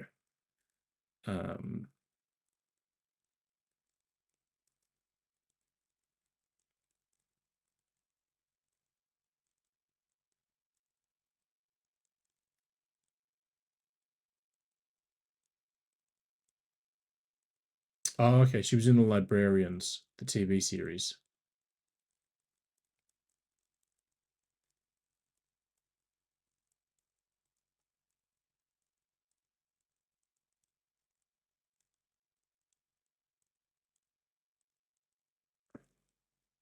But yeah, I know. This is yeah. I tried to watch it. That was during a time when I was watching anything and everything. Um, but yeah, I don't know. There's so much junk sci-fi around that it's kind of annoying now. You know, I'm looking here. Like, I've just literally typed in sci-fi time travel show in Google, and it's given me 12 Monkeys. It's like, well, no, that's not sci-fi or time travel, but whatever. Timeless, which it could be. I've never heard of it. Got 2 seasons. Shining Girls, 1 season on Apple Plus. And then, it's got Future Man. It's like, I tried to enjoy Future Man. To me, there's horror, there's gore porn, and there's cheesy horror. There's like three very distinct buckets of horror. Um, and then sci-fi is just you're either sci-fi or you're not sci-fi. So, but yeah, I don't know. There's pros and cons to everything, I suppose.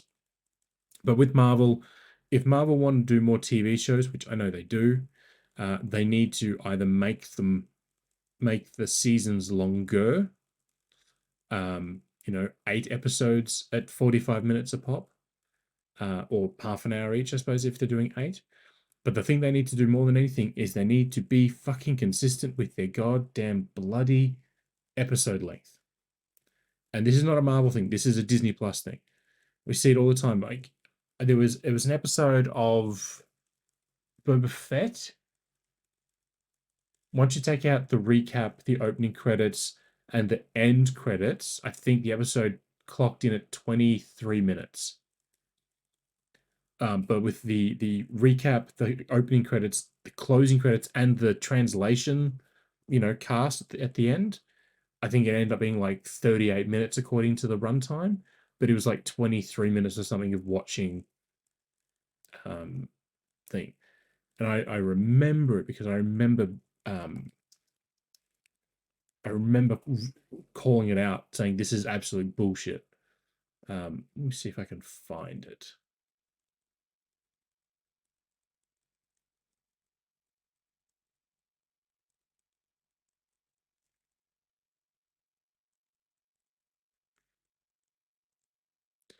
Well, that's the thing. So, a TV show on Channel 9, Channel 7, Channel 10, whatever, they will start at 7 or 7:30, and they'll say you've got half an hour, you've got an hour, whatever it happens to be. And so the show will go for 40 minutes, 42 minutes, I think is the traditional thing for an hour-long show, which means there's 18 minutes of ads to fill. Yeah, so a traditional 30-minute TV show, be it animated or not, is generally 22 minutes, is the traditional sort of thing, 22, 23. The problem that streaming has is it's let developers, go wild with their runtimes.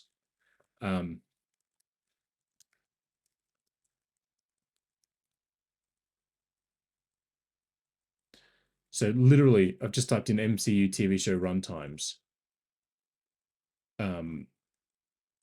And somebody has done this for me.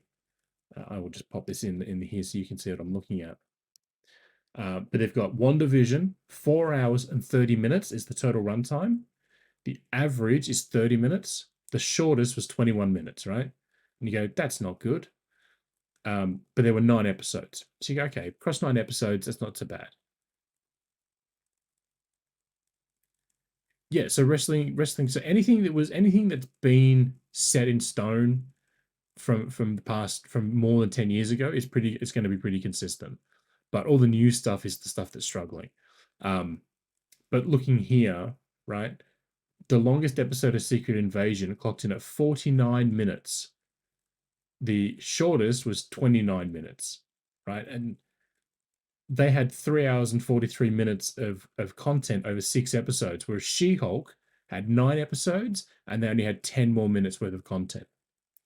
So what's the shortest one? Secret Invasion's the shortest MCU show. Falcon and Winter Soldier, same episode count at 6. It clocked in an extra 40 minutes of content. The longest episode it had was 50 minutes. That's really disturbing. She-Hulk's longest episode was a minute and 42 seconds shorter than the shortest episode from Miss Marvel.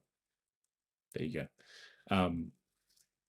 It's just one of those things nowadays where, because they don't have to fit within timelines, they drag scenes out that don't need to be dragged out, and then they realize, oh, we can't have an hour and a half every episode, so they shove it back into place. What did that recently? I've forgotten his name. Seth MacFarlane one. The Orville. There we go. Took me a moment. The first 2 seasons were done on Fox. So they were done on traditional TV. You know, nothing overly fancy about that. So they were 40, 44 minutes, somewhere in there per episode. But then the 3rd season was exclusively on Hulu in America, so Disney Plus here.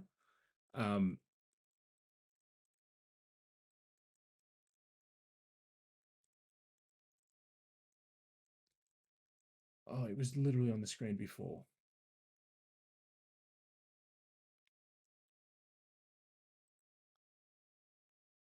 So the season 1, the episodes ranged from 43 to 45 minutes.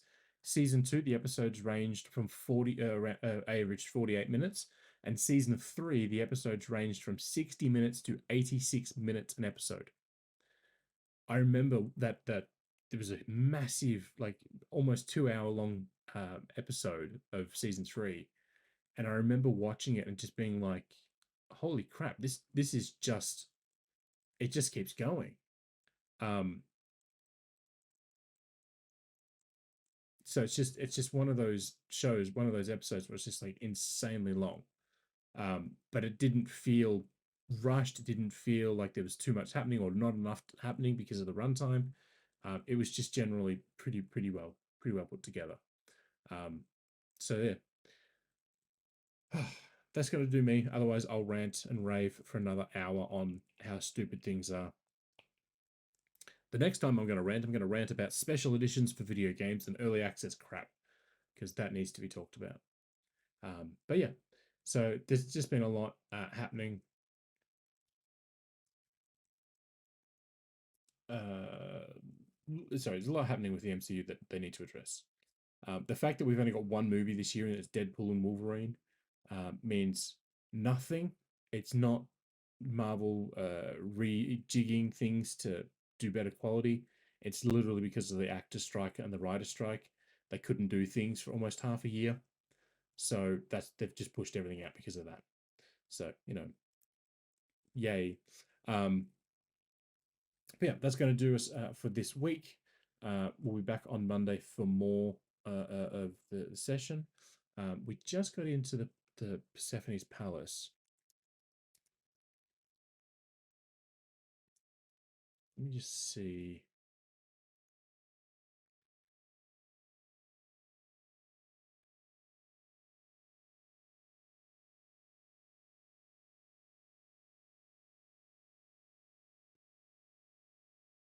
Oh, apparently the depths of Tartarus, we plowed through that. There were 7, 8 sections, and we got through all of that, and I didn't even realize. So the Temple of Persephone is where we got into, and there's 3 more to go. So yeah, we're making. Let's not worry about Blade. There's a lot apparently going on with that one that's causing its delays. But we'll wait and see. But at least, honestly, I think we'll get the Blade video game before we get the Blade movie. So, you know, to each their own, I suppose, there. But yeah, otherwise, that's going to do us Monday, based on how quickly we got through the last 8 chapters, and we're on to the 4th last chapter. We should be able to get through this game next week, on Monday at least. Next Thursday, may or may not be streaming. I just realized the lights just turned on. I may not have had the light on at all. But yeah, so next Thursday may not be streaming, helping family move. We'll see what happens there. But otherwise, we'll be back on Monday. We'll get this one sorted out. And then the next one after that will be God of War 1, the original, which again, we're playing the HD version on the PS3. So look forward to that one.